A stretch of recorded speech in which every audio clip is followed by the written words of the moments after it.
मेरठ हापुड़ की राह इस बार बीजेपी के लिए होगी आसान या फिर गठबंधन का रोड़ा करेगा हल्कान? कौन किसको करेगा ध्वस्त? सिंहासन का संग्राम है ये जबरदस्त। नमस्कार, आप देख रहे हैं न्यूज वर्ल्ड इंडिया और टीवी 24 का सबसे बड़ा चुनावी शो सिंहासन का संग्राम। आपके साथ मैं हूं अजिता।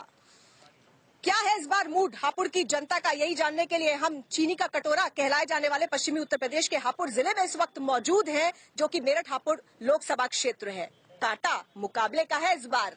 राजनेता कितने हैं तैयार, आइए जानते हैं। लेकिन सबसे पहले जनता से ये गुजारिश की जोरदार तालियां बजा दीजिए, क्योंकि सबसे बड़ा हथियार आपके हाथ में है, वोट का हथियार, जिसका इस्तेमाल इस बार 11 अप्रैल को होने जा रहा है।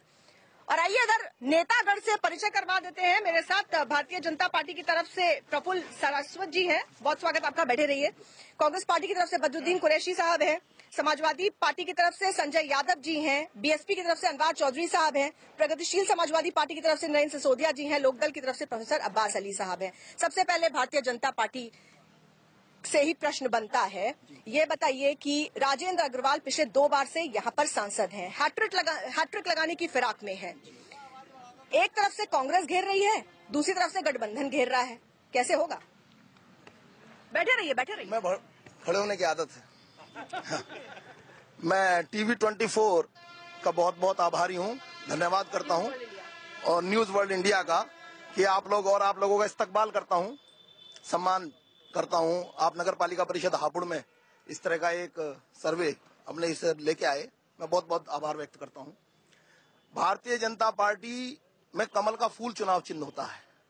आदरणीय सांसद जी 2009, 2014 मार्जिन बढ़ता जा रहा है। 2014 में हम 2,42,000 वोटों से जीते, और ईश्वर ने चाहा तो इस बार जस्ट मार्जिन डबल हो जाएगा, मिल कोई जाए। सिर्फ ईश्वर चाहेगा या जनता चाहेगी? ऐसा है नरेंद्र मोदी जी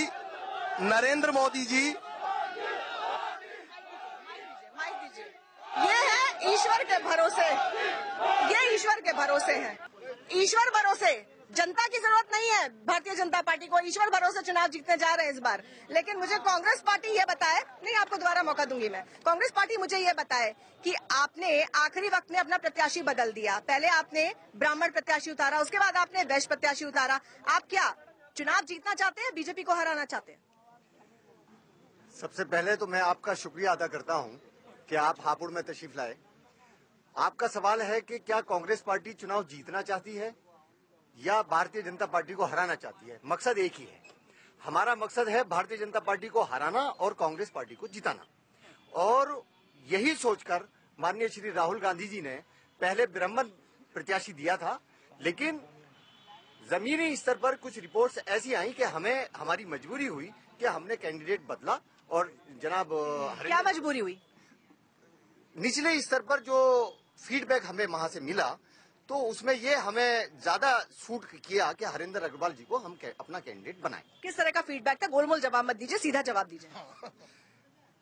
देखिए, एक फीडबैक पार्टी का होता है, एक फीडबैक पर्सनल कैंडिडेट का होता है।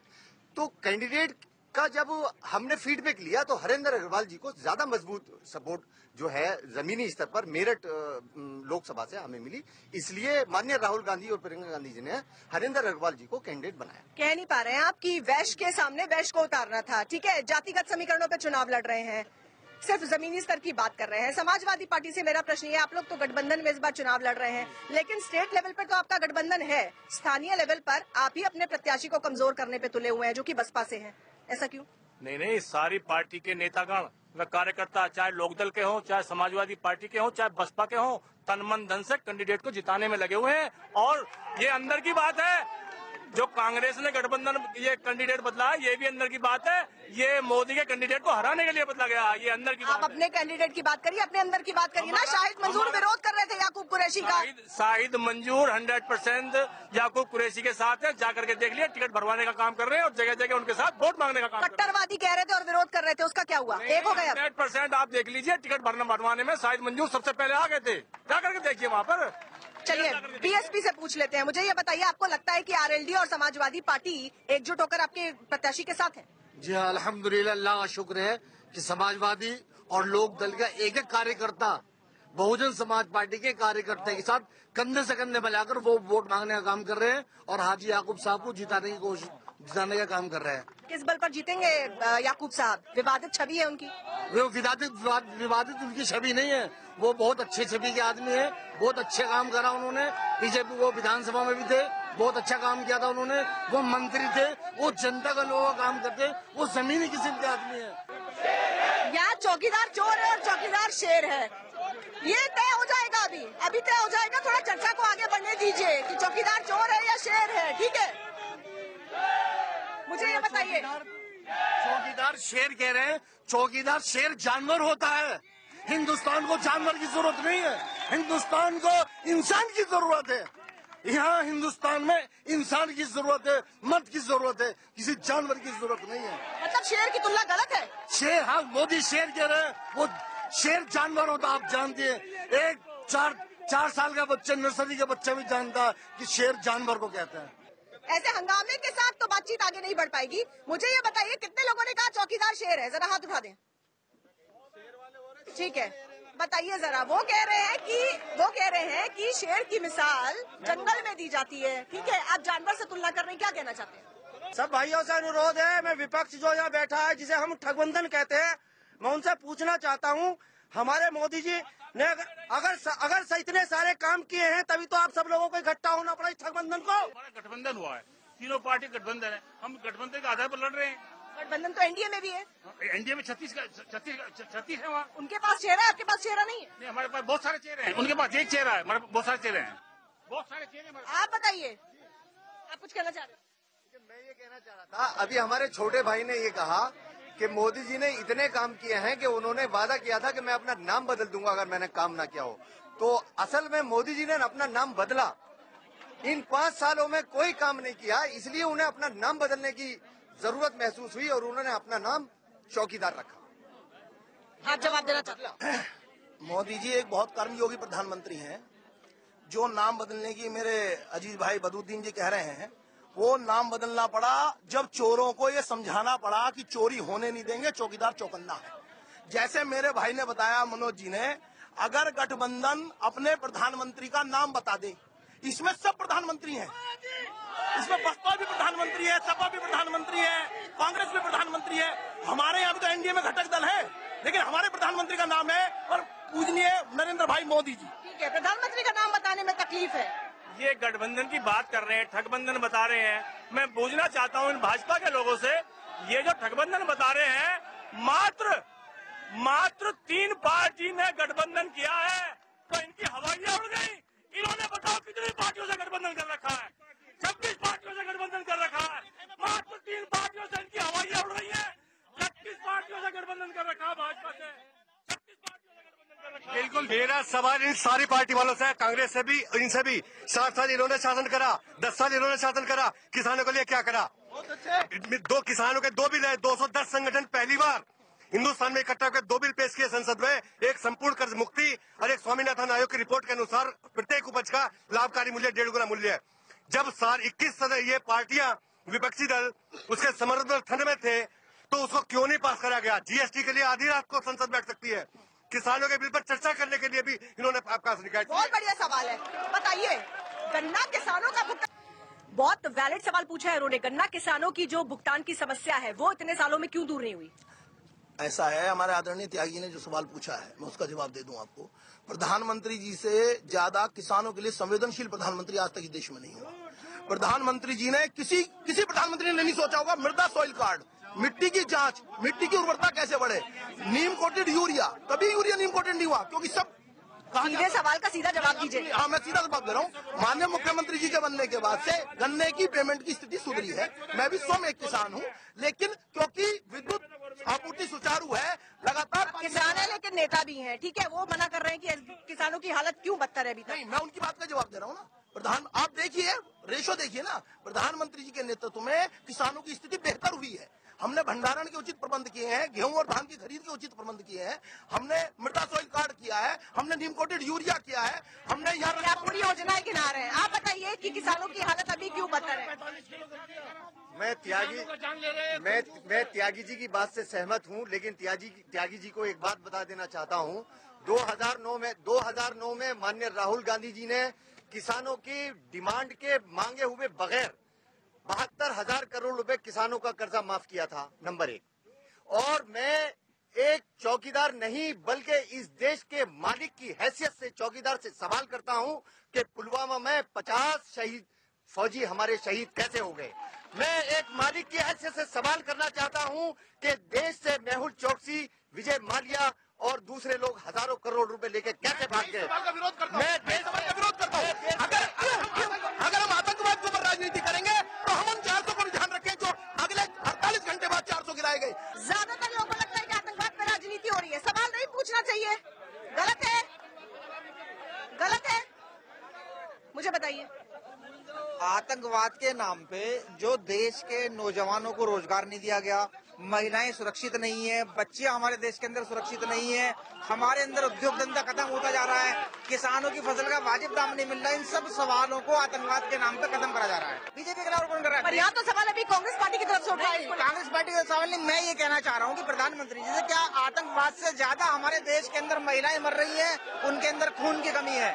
हमारे देश के अंदर गर्भावस्था के अंदर सबसे ज्यादा महिलाएं मर रही हैं। हमारे देश के अंदर युवा सबसे ज्यादा बीमार होकर मर रहा है। आतंकवाद में इतने बच्चे नहीं मरते जितने बच्चे हर साल बीमार हमारे अस्पतालों के अंदर सुविधा न होने की वजह से मर रहे हैं। उनका डेवलपमेंट कौन करेगा? लेकिन आतंकवाद पर राजनीति कर कौन रहा है? जो इस समय सत्ता में बैठे हुए हैं, इस समय जो लोग सत्ता में बैठे हुए हैं, उनको आतंकवाद के चैप्टर को खत्म करना चाहिए, ना कि उसके ऊपर राजनीति करनी चाहिए। खत्म करना ठीक है। आपको भी लगता है कि आतंकवाद पर राजनीति हो रही है? सुनिए बताइए, आप अपनी बात बोलिए। आप बैठकर बोलिए, आप बैठकर बोलिए। एक किसान का बेटा हूँ और मैं ये जितने भी शख्स बैठे हैं, मैंने खुद ने हल चलाया हुआ है और मुझे तो ऐसा लगता है ये चोर मौसेरे भाई हैं। किसान को तो केवल हथियार वोट का समझते हैं। मैं पूछना चाहता हूँ, ये जितने भी बैठे हैं, कितने आदमियों ने हल चलाया? ये चोर मौसेरे भाई हैं। हमारी सरकार ने, सुनिए, हमारे अब जो है, मैंने सरसों पूछ लेते हैं कितने लोगों ने हल चलाया, जरा बता दीजिए। यहाँ से शुरू करती हूँ, कितने लोगों ने हल चलाया है? क्या आपने हल चलाया है? हाँ चलाया। आपने चलाया? मैंने हल चलाया है। आपने भी चलाया? हमारे टाइम में हल नहीं था, हमारे टाइम में ट्रैक्टर, हमने ट्रैक्टर चलाया। आपने क्या चलाया, हल या ट्रैक्टर? ट्रैक्टर चलाया, अब भी चला रहे हैं। आपने चलाया हल? हल नहीं चलाया। आपने हल चलाया? मैं जमादारों में झाड़ू चलाता हूँ। आपने कहा था किसान है, आपने कहा था किसान है, अब आप झाड़ू पे आ गए। मैं किसान हूँ, मेरे नाम पर जमीन है बाकायदा, मैंने खेती करी है, मैंने लक्का वाले बनाए। हल चलाया है? हल चलाया है? हल नहीं चलाया मेरे जमाने में, हल नहीं, ट्रैक्टर चलाया, ट्रैक्टर। लेकिन क्या है, सबसे बड़ी बात क्या है, ऐसा है, अब गठबंधन होने से इनके सबके अस्तित्व समाप्त हो चुके हैं। जनता के सामने इनकी हकीकत आ चुकी है, ये लोग चोर साबित हो चुके हैं। मुझे ये बताइए कि सांसद महोदय के दर्शन, यहाँ पर राजेंद्र अग्रवाल जी के दर्शन पिछले 2 बार से जो सांसद हैं, कितने लोगों ने किए? कितने लोगों के घर वो आए हैं? कितने लोगों से मिले? क्या स्थिति है ये? 2 बार से सांसद है, किसी के घर नहीं आए, कोई जानता नहीं है, किसी से मिलने नहीं आए, और तीसरी बार फिर चुनाव मैदान में। 2 बार से सांसद हैं। 2009 में बने, 2014 में बने, 2012 में यहाँ की नगर पालिका जितवाई, मालती भारती जी चेयरमैन बनी, 2017 में यहाँ का विधायक जितवाया, 2017 में फिर यहाँ का चेयरमैन। काम से चुनाव जितवा रहे हैं, काम से चुनाव जितवा रहे हैं। लोगों की परेशानी ऐसी की तैसी है।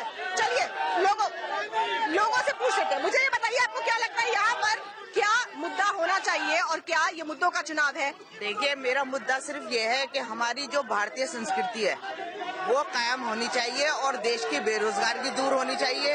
ये सब बकवास है, ये लोग सारी बकवास करते हैं। या तो जो भी प्रधानमंत्री आया तो खुद को मनवाता है, या जनता का कोई कुछ नहीं हो रहा है। जहाँ पर हमारी संस्कृति जिंदा है, हमें वो सरकार चाहिए। अब आप लोग सोच सकते हो संस्कृति कहाँ पे जिंदा है? बिल्कुल, हापुड़ की संस्कृति जिंदा रखने के लिए क्या किया जा रहा है?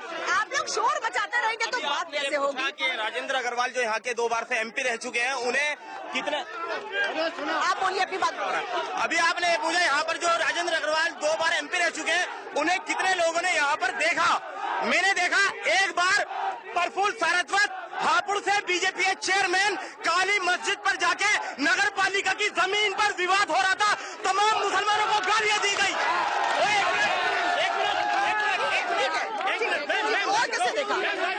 एक मिनट। हाँ बताइए। बताइए। मैडम, मैं बीजेपी से पूछना चाहता हूँ, पाकिस्तान और हिंदू मुसलमान कब बंद करेंगे ये, और चुनावी विकास के मुद्दों पे कब बात करेंगे?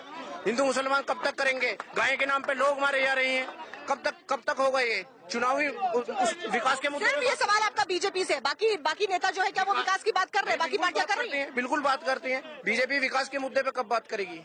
बाकी कौन कर रहा है विकास की बात? कांग्रेस कर रही है, सब गठबंधन कर रही है।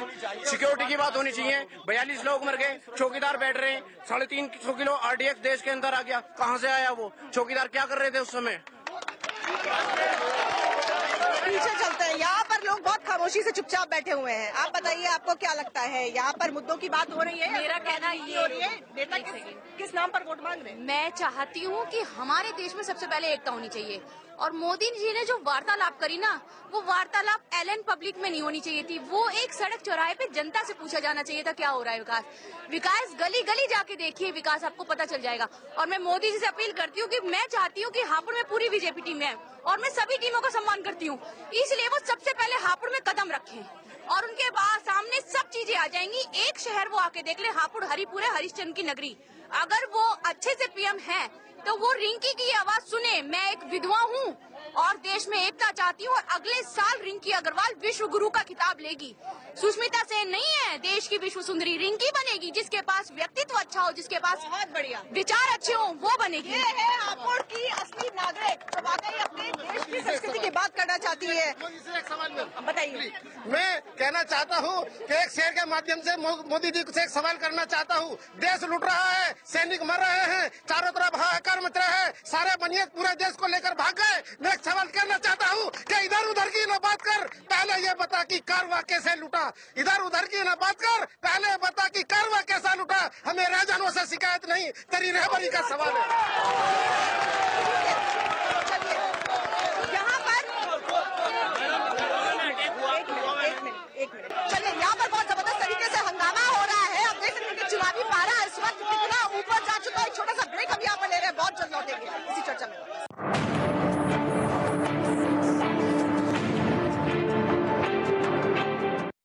ब्रेक के बाद आपका एक बार फिर स्वागत है। कोशिश की हमने कि थोड़ा सा हंगामा कम हो और कुछ मुद्दों पे हम कुछ बात कर पाए। ये बताइए ठीक है, ये बताइए। हाँ, मैं उसी पे आ रही हूँ, मैं उसी मुद्दे पे आ रही हूँ, आप बैठ जाइए। मुझे ये बताइए कि चौकीदार प्योर है, चोर है, क्या इससे हापुड़ की जनता का विकास हो जाता है? उनको इस बात से फर्क पड़ता है, या ये सिर्फ राजनीतिक पार्टियों के नारे? ये सिर्फ राजनीतिक पार्टियों के नारे हैं। हमारे तो सिर्फ ये देखना है विकास कौन पार्टी करती है। और ये जो चुनाव हो रहा है, ये हिंदुस्तान के हमें जो एक बढ़िया नेता, बहुत मजबूत नेता है बनाना है, उसके लिए मतदान करना है। ये हमें लोकल मुद्दों के लिए नहीं, देश की सुरक्षा जो सुरक्षित कर सके, जो देश का चारों मुखी मतलब चारों तरफ विकास कर सके, वो ऐसा ही नेता हमें बनाना है। आप बोले। देश के सर्वांगीण विकास के लिए मोदी जरूरी है। हमारा प्रधानमंत्री प्योर है। हमारे देश का विकास में मोदी जी की भागीदारी 100% है। तो मुझे एक बात बताइए, चाहे राजेंद्र अग्रवाल यहाँ ना आए, वो कोई काम ना करे पिछले 10 साल से, उससे आपको परेशानी नहीं है? क्योंकि आपको मोदी जी को PM बनाना है, इसलिए आप राजेंद्र अग्रवाल के पक्ष में हैं। हमारा MP हमारे क्षेत्र में काम कर रहा है लगातार। हमारे मोदी जी क्या काम हुआ है? बहुत काम हुआ है हमारे। काम गिनाइए, जल्दी गिनाइए, 3 काम बताइए। चारों तरफ कनेक्टिविटी, सोचना पड़ रहा है, आपको पता नहीं है, आपको पता नहीं है क्या काम हुआ है यहाँ? मैडम, कुछ भी काम नहीं हुआ है, आज तक देखा नहीं है हमने। कौन अग्रवाल है, कौन वो पर्यावरण बोर्ड भी चोर है, गरीब आदमियों की पैटे खत्म कर डाली, बेरोजगार कटाना। क्या काम हुआ है? 1 मिनट उनको बोलने दीजिए। अमीरों को अमीर कर दिया। सबसे पहले तो 2 करोड़ जो रोजगार का वादा किया था मोदी जी ने, उसमें से कितने करोड़ लोगों को रोजगार मिला? सबसे पहली जो प्राथमिकता युवाओं की वो रोजगार को लेकर है, ठीक है। उसके बाद इन्होंने वादा करा 15 लाख का। किसी के अकाउंट में अगर 15,000 भी आए तो वो एक आदमी यहाँ पर हाथ उठा दे, ठीक है। उसके बाद राफेल डील पे आप आ जाइए। राफेल डील के चौकीदार के सामने फाइल चोरी हो जाती है गृह मंत्रालय से। मुझे बताइए, आप युवा हैं, यहाँ पर रोजगार है आपके पास? बिल्कुल नहीं है। मैंने INC का मैं स्टूडेंट हूँ, जर्नलिज्म का। मैं 4 साल से बेरोजगार हूँ। मैं जहाँ पर जो है 4 साल से इसलिए बेरोजगार हूँ क्योंकि मोदी सरकार केंद्र में है, वो बिल्कुल रोजगार की युवाओं की बात ही नहीं कर रही। ये बताइए भैया, आप क्यों आप काम करते हैं? आपके पास रोजगार है? रोजगार है? सरकार चोर है, कोई बेनिफिट नहीं है, किसानों को बेनिफिट नहीं है, व्यापार को बेनिफिट नहीं है। आप लोग के व्यापार शोरूम खत्म हो चुके हैं, ठीक है। कौन सा प्रकार है? गाय के ऊपर मीट एक्सपोर्ट बंद कर दिया है।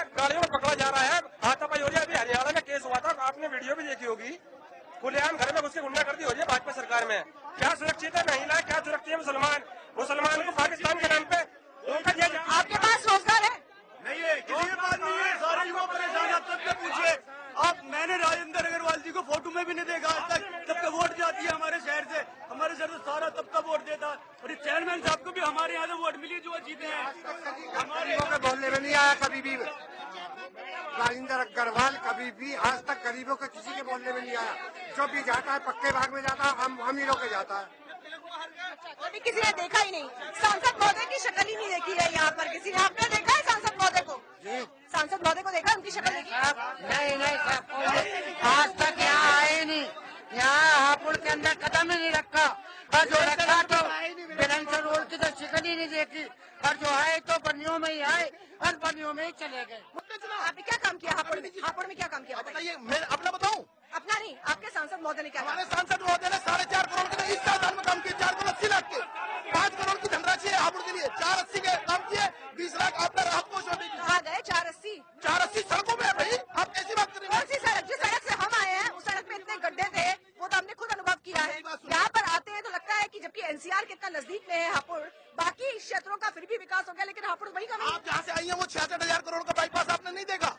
आपने नहीं, कांग्रेस कहते अब नितिन गडकरी जी ने बनाया, नितिन गडकरी जी ने बनाया, सांसद जी लेके नहीं देखिए। सारे प्रोजेक्ट NH-24 से लेकर और मेरठ रोड तक सब कांग्रेस की योजनाएं हैं जिन पर अमल किया जा रहा है, जो कि UPA 2 में हमारे पास टाइम नहीं था, इसलिए वो स्टार्ट नहीं हुए, और गडकरी जी ने और मोदी जी ने उनको शुरू किया, वो बात अलग है, लेकिन ये योजनाएं कांग्रेस के जमाने की हैं।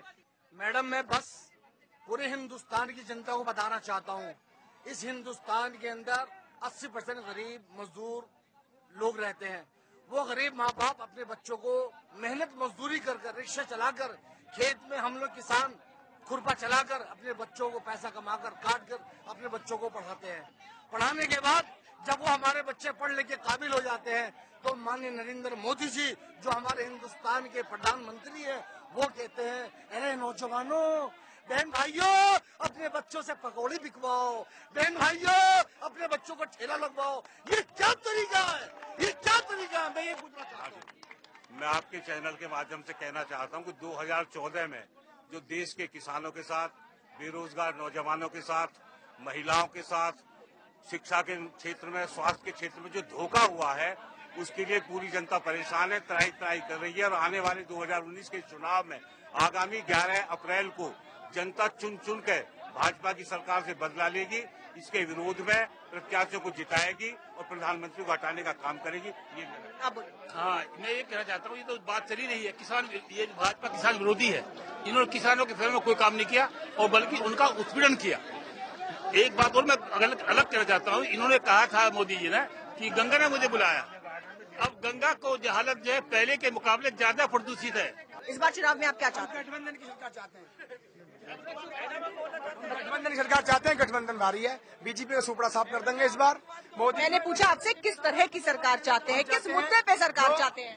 जो गरीबों की सहायता करे और गठबंधन की वो विकास की बात करे। हम चाहते हैं बहन जी की सरकार, भाजपा सरकार चाहते हैं, और यहाँ महागठबंधन जीत रहा है, मोदी जी का सुपड़ा साफ होगा। मैम, सरकार किसी की भी हो, लेकिन हम चाहते हैं हमारे देश की महिलाएं सुरक्षित होनी चाहिए, नौजवानों को रोजगार मिलना चाहिए। उन्हें ये नहीं कहना चाहिए कि तुम पकौड़े बेचो। हम चाहते हैं कि देश के अंदर छुआछूत या जात पात से ऊपर उठ के जो लोग अपनी नफरत की राजनीति रोटियां सेक रहे हैं, वो खत्म होनी चाहिए। मैं आपको बता देना चाहता हूँ, ये जो लोग आतंकवाद की बात कर रहे हैं, अब से पहले विपक्ष में क्या होता था और मोदी जी ने क्या करा? बर्मा बांग्लादेश तलक सीमा पर आके रहते थे और हमारे लूटा चूड़ी पहने बैठे रहते थे। दिल्ली जली रहती थी, पाक चीन के बॉर्डर पर सेना बांधे हाथ खड़ी रहती थी। किसके ऑर्डर पर? दुनिया को एहसास कराया हम नहीं ले सकते हैं, हम भी को पत्थर से दे सकते हैं। हमने वक्त बदलना सीखा, डरते डरते जीने का। दुनिया को एहसास कराया 56 इंची सीने का। दुनिया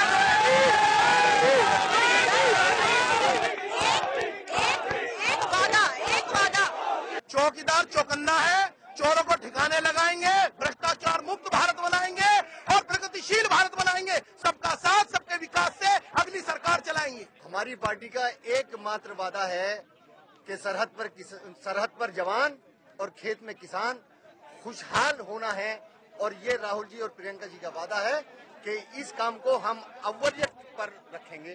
चुनावी वादा हमारा ये है, अगर गठबंधन की सरकार बनी तो ये किसानों का पूरी तरह से कर्जा माफ होगा, और जो इन्होंने बिजली के बिल मीटर लगा दिए हैं किसानों घर पे, उन्हें खोल के फेंक दिया जाएगा। ठीक है, मेरा एक वादा है, जितने भी हमारे गठबंधन हमारी सरकार बनाएगी, प्रधानमंत्री बनाएंगे, तो हम जितने भी पढ़े लिखे लोग हैं और जो गरीब मजलूम है पढ़े लिखे लोगों को नौकरी दिलवाएंगे और जो पढ़े गरीब मजलूम है उनको कारोबार का जरिया बनाएंगे। चुनावी वादा ये है कि जो हमारे बेरोजगार नौजवान हैं उनको रोजगार का वादा है, किसान की समस्याओं का वादा है, जो पिछली सरकारों ने नहीं किया, भुगतान जो ये कह रहे थे 1 साल का नहीं हुआ, अभी पिछले वर्ष का भी भुगतान ब्रजनाथपुर की जड़ में हम बैठे बकाया है। ठीक है, आप बताइए। हमारा पहला मुद्दा जो है किसानों की समस्याओं से होता है। हम लोकदल के लोग किसानों के लिए लड़ाई लड़ते हैं। हम कहते हैं कि पहले तो वाजिब मूल्य मिलना चाहिए उनकी फसलों का, उनका जो उनका वो है आपका कर्ज है वो माफ होना चाहिए। चलिए, बहुत लंबी फहरिस्त है यहाँ पर चुनावी वादों की। जैसा कि हर चुनाव में होता है, तो चुनावी बिसात बिक चुकी है, मोहरे सज चुके हैं। ये अलगार होगा 11 अप्रैल को। सिंहासन का संग्राम में आज हापुड़ से बस इतना ही। अगला शो एक और लोकसभा क्षेत्र में, तब तक के लिए नमस्कार।